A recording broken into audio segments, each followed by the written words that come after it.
সবচেয়ে কম। তারা এম্বাসিতে গুরুত্ব পায় না, এয়ারপোর্টে গুরুত্ব পায় না। এই সরকার অবশ্য তাদেরকে অনেক গুরুত্ব দিচ্ছে।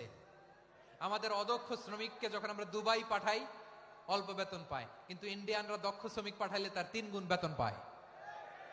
আমরা আমাদের শ্রমিকদেরকে অদক্ষ ভাবে আর পাঠাতে চাই না, দক্ষ শ্রমিক পাঠিয়ে আমরা রেমিটেন্সের বন্যা বইয়ে দেব। আমাদের শ্রমিকদের পাঠানো রেমিটেন্সের টাকায় সচল থাকে আমার দেশের অর্থনীতির চাকা। তাদেরকে সবচেয়ে গুরুত্ব দিতে হবে। আমরা পেয়েছি ফ্রিডম ফাইটার, মুক্তিযোদ্ধা, আর আমার প্রবাসী ভাইরা হচ্ছে রেমিটেন্স ফাইটার। তাহলে আমাদের এই জনশক্তিকে জনসম্পদে ট্রান্সফর্ম করতে হবে, ঠিক কিনা বলেন? সরকার জনগণকে এভাবে পলিশ করতে হবে। মা বাবারা ছেলে মেয়েদের মধ্যে কার কোন যোগ্যতা তাকে ওইভাবে কাজে লাগাতে হবে। সবার এ প্লাস পাওয়ার কোনো দরকার নাই।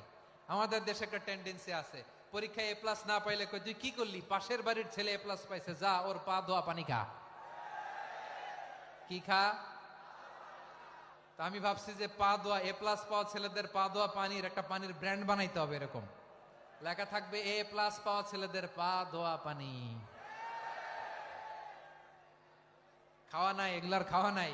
ওরে আল্লাহ এ প্লাস পাওয়ার জন্য বানাইছে, আর আপনার ছেলেকে এই এ প্লাস গুলারে নিয়ন্ত্রণ করার জন্য আল্লাহ বানাইছে। ওকে দিয়ে আল্লাহ কি করবে আপনি জানেনই না। একটা এ প্লাস, একটা এ গ্রেড একটা মানুষের জীবনকে ঠিক করে দিতে পারে না। আপনার ছেলেকে আল্লাহ অন্যদিকে যোগ্যতা দিয়েছে। ওদের মনোবল ভাঙবেন না, খবরদার খবরদার। ছেলে মেয়েদের মনোবল ভাঙবেন না। যাকে দিয়ে যেটা হবে তাকে দিয়ে সেটা করতে হবে, তার প্রতিভাকে সেভাবে কাজে লাগাতে হবে। তাহলে বাংলাদেশ, আমাদের এই জনসংখ্যা জনসম্পদে রূপান্তরিত হবে। আমাদের সরকারের তত্ত্বাবধানে আমাদের 18 কোটি জনগণ দক্ষ জনশক্তিতে রূপান্তরিত হোক, আমরা চাই কি চাই না? আমরা ভালো মানুষ, শ্রেষ্ঠ মানুষ হতে চাই কি চাই না? ওই জাপানিজদের মতো সৎ, ওই ইউরোপিয়ানদের মতো কালচার্ড। আমাদেরকে আল্লাহ তাআলা কোরআন সুন্নাহ অনেক কিছু দিয়েছেন। যেহেতু বর্তমানে আমরা দেখছি তারা সৎ, তাদের মধ্যে ভ্যালু আছে, সেগুলো আমাদের মধ্যে আনার দরকার আছে না নাই? আর ইসলাম দিয়ে আমাদের জীবনকে সাজাতে হবে, ইসলাম দিয়ে আমার পরিবারকে সাজাতে হবে। ইসলাম থেকে, কোরআন থেকে প্রেসক্রিপশন না নিলে জীবন সুন্দর হবে না। কোরআন থেকে প্রেসক্রিপশন না নিলে সমাজ সুন্দর হবে না। কোরআনের প্রেসক্রিপশন না মানলে রাষ্ট্র সুন্দর হবে না। কোরআনের প্রেসক্রিপশন অ্যাপ্লাই না করলে শুধু দুর্নীতি দমন কমিশন দিয়ে দুর্নীতি বন্ধ করা যাবে না। এজন্য কোরআনের আইন আমরা চাই কি চাই না? প্রিয় ভাইয়েরা, হিউম্যান রিসোর্স ডেভেলপমেন্ট, মানব সম্পদের উন্নয়ন, আমাদের সরকার যেন এদিকে নজর দেয়। আমরা যেন এই ব্যাপারে যত্নবান হয়ে উঠি। যাকে আল্লাহ যে যোগ্যতা দিয়েছে, এই যোগ্যতা দিয়ে আমরা যেন ইসলামের জন্য, দেশের জন্য কাজ করি। আমরা যেন আমাদের স্কিল ডেভেলপ করি, আমাদের পটেনশিয়ালকে ডেভেলপ করি। মোরালিটি, ভ্যালিউজ নিয়ে শায়েখ আহমদুল্লাহ আলোচনা করেছেন, এগুলো দিয়ে যেন আমরা আমাদেরকে সাজাই। আল্লাহ তাআলা আমাদের দেশকে তুমি নিরাপদ করো, আমরা পড়ি আমিন। আল্লাহ আমার 18 কোটি জনগণকে তুমি জনশক্তিতে রূপান্তরিত করো, আমিন।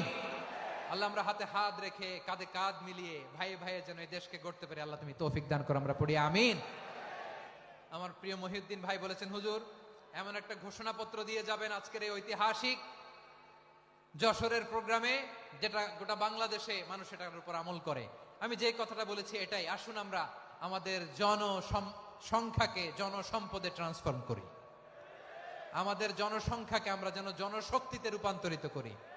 জনসংখ্যাকে ট্রান্সফর্ম করে জনশক্তি দিয়ে আমরা যেন আগামীর বাংলাদেশ, স্বাধীন বাংলাদেশ 2.0 কে গড়ে তুলি। আল্লাহ তাআলা আমাদের সবাইকে কথাগুলো বোঝার, আমল করার তৌফিক দান করুন। এই জেনজি, ক্ষমা করে দিও আমাকে, অনেক ধমক দিছি, বকা দিছি। আল্লাহ তোমাদেরকে করুক, কবুল করুক, যশোরবাসীকে কবুল করুক, আদ দিনকে কবুল করুক, এই মেডিকেল কলেজকে কবুল করুক, ইসলামের জন্য বাদ ভাঙা এই জোয়ার এবং উচ্ছ্বাসকে আল্লাহ তাআলা কবুল করুক। হাদা মা ইনদি ওয়াল ইলমু ইনদাল্লাহ আলাইহি তাওয়াক্কালতু ওয়া ইলাইহি উনীব। সুবহানাকাল্লাহুম্মা ওয়া বিহামদিকা আশহাদু আল লা ইলাহা ইল্লা আনতা আস্তাগফিরুকা ওয়া আতুবু ইলাইক। আল্লাহুম্মা আমিন। রব্বানা ظلمنا أنفسنا وإن لم تغفر لنا وترحمنا لنكونن من الخاسرين. ربنا آتنا في الدنيا حسنة وفي الآخرة حسنة وقنا عذاب النار. ও বিশাল আকাশের মালিক, বিশাল জমিনের মালিক, তোমার আকাশ বাতাসের তুলনায় আমাদের হাত দুইটা বড় ছোট্ট রে আল্লাহ। ছোট দুটি হাত পেতে বুক ভরা আশা নিয়ে তোমার শাহী দরবারে চেয়ে রইলাম। আমাদের জিন্দেগির গুনাহ খাতা তুমি মাফ করে দাও। আমাদের আব্বা আম্মা দাদা দাদি আত্মীয় স্বজন সবার গুনাহ খাতা তুমি মাফ করে দাও। আমাদের যত আত্মীয় স্বজন কবরের বাসিন্দা প্রত্যেকের কবরটারে তুমি কোরআনের নূর দিয়ে মোনাওয়ার করে দাও। আল্লাহ আজকের এই যশোরের প্রোগ্রামকে তুমি কবুল আর মঞ্জুর করে দাও।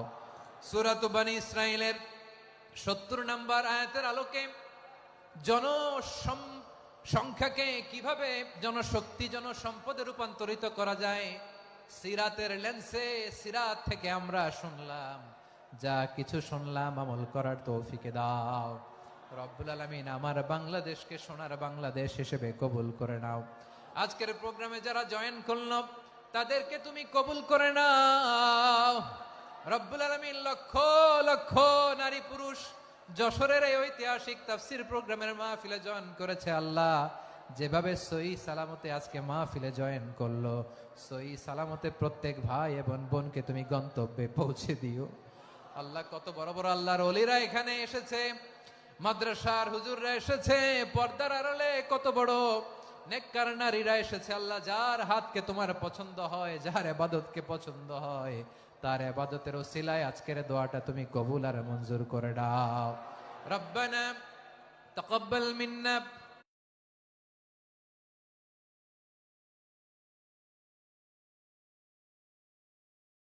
إنك أنت السميع العليم وتب علينا أنت التواب الرحيم سبحانك ربك رب العزة عما يصفون وسلام على المرسلين والحمد لله رب العالمين واجعل آخر كلامنا عند الموت لا إله إلا الله محمد رسول الله